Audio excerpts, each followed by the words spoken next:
So this is a little video just showing you how you can line render over plywood. It's quite involved, but the main thing to remember is that your stud work uprights need to be quite closely spaced, probably about 300mm or 1 foot spacings. So please bear that in mind when watching the first half of this video. Thank you. Well, it's a beautiful sunny day outside, but I'm inside doing some prep work for the next lot of line rendering. Downstairs now. Was previously upstairs, and we didn't have any partitions up there. Everything went rather smoothly because we just slopped the plaster straight on the block work. It's a bit more complicated than that, but it's quite easy. And the next thing is to make up these stud partitions down here. And being I'm trying to avoid using plasterboard, I've opted to experiment with this kind of wooden lathe, which is kind of an old-fashioned way of doing things. In the olden days they would have a plank of wood and they would split it, and then they would put the split pieces of wood, a bit like kindling, and they would fix those onto the partitioning. I think normally used internally, but maybe outside as well in the olden days, but not anymore, I don't think. But anyway, I've found the cheapest wood I can find for the job, which thin exterior ply. I think it's about 5 or 6 mil thick, and it's quite strong. I mean, you can snap it by hand, but supported over your 4, is that 600s? I think there's 600 spacings, these ones. They're still a bit bendy, but this whole wall's going to be packed full of acoustic insulation, which is quite rigid, so I'm hoping once that's behind in there, that will stop that bowing around too much. So I've made up some door linings here out of scaffold boards. In fact, everything in here is pretty much made out of scaffold boards. And I've made those so the lathes will be they'll be nailed back a bit and allow the line render to come up flush with the edge of this lining, which most people will then staple a piece of what do you call it, architrave over the top, which I may or may not do depending on how it looks when I've finished. But anyway, this is the general idea.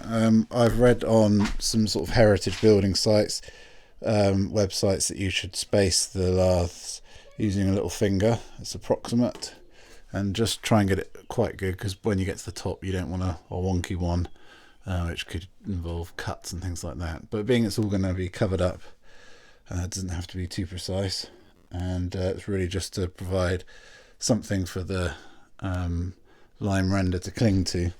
I had read on the internet about various boards which you could use instead of plasterboard, which I didn't want to use because it's not a very nice substance to try and dispose of. It creates a lot of acidic groundwater problems wherever they've tried to bury it to get rid of it and that sort of thing. So just storing up a problem for future peeps by using plasterboard, really. Plus there's more wood you can get in the house, the more carbon you're storing in it as well, so I like the thought of that too. So anyway, the next room along, I'm going to get whole sheets of this and drill lots of holes in and use it that way, and I'll record that for you guys, and then you can you'll hopefully be able to see what works and what doesn't at my expense. So there you go. Anyway, I'll update in the next video. So it's just a quick one here. I'm putting on a full length 2.4 meter length of plyboard, and then what I do, I just nail that on, and then using some loppers I just chop that off next to the in line with where it's got to stop, like that. Slightly neat and pretty quick. So I've pretty much finished this room. Yeah, I've got to sort out the place for the light switch over here, and there's a little hole down there before I put the door lining in. But in preparation for perhaps a bit of rendering tomorrow, which will be nice, I've put in this acoustic insulation on this side, just held it in place. It's just pushed in between the stud partitioning, and it holds in place. I think they call it friction fit when they do it like that.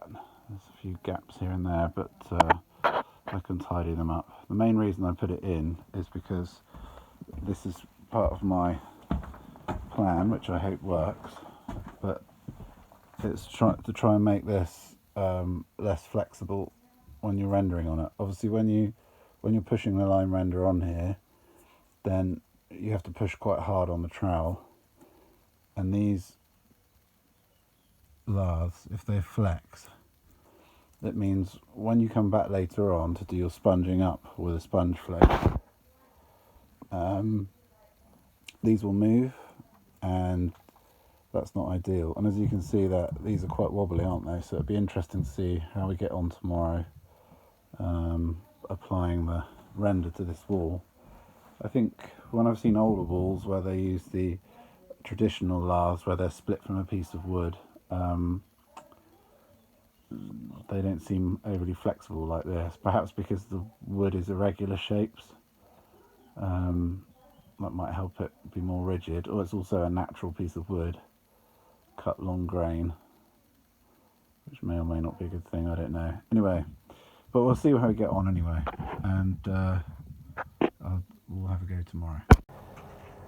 Hello guys, it's the day after. Just started putting some lime render on, and as you can see, there's some definite lines showing through at the moment. I mean, obviously we've just put it on now, it's still got to be sponged and all the other things.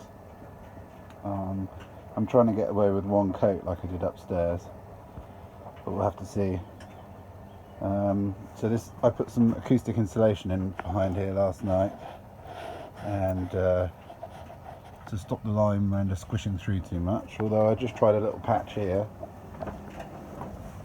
And if you've ever taken a wall down in an old house, that's a familiar sight with the lime squishing through between the laths there. So it doesn't go too far. And I guess the thing to do really, if you were doing this properly, is to let that cure a thin coat, maybe put some scratches in it, and then go again with another coat on top.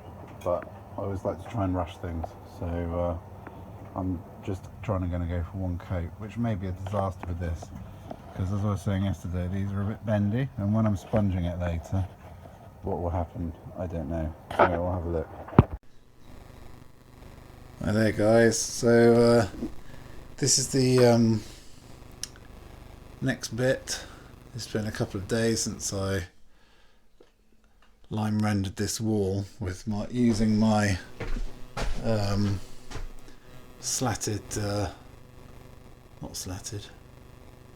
my modern day lathe equivalents made out of thin plywood, and I found that I spaced these partitions. You can see the wood, the upright behind there, which it's nailed onto, and I've spaced these at 600 millimeters to allow for the insulation to fit in between them. But as you can see, they move quite a lot, and I was hoping somehow that would be okay when I lime rendered it, but it's not really.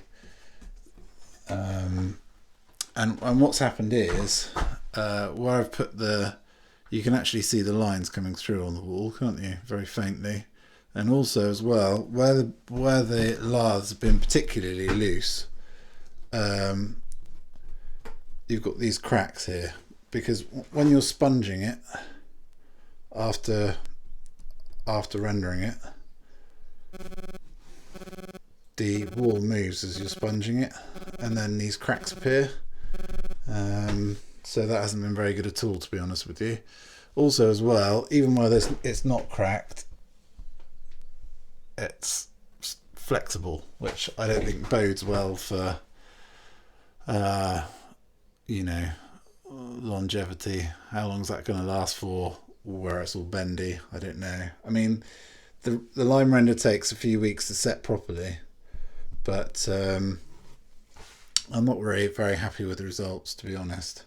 So rather than go backwards, over here I've added in some extra vertical pieces of stud work to make this over here more rigid. So see, I still think that's going to cause problems, but as you can see from this wall here, the cracks aren't all over the place, so they must be, and they're not even in line, so there must be something causing that other than, is it the spacing between them or the distance? They seem reasonably well spaced. There's a few closer together over here, but either way it hasn't worked out great. So the next plan is to try some of the same plywood but with holes drilled in it, so the lime render will stick on it. So we'll just go down to where the other stuff is. I'll fast forward through this bit. Right,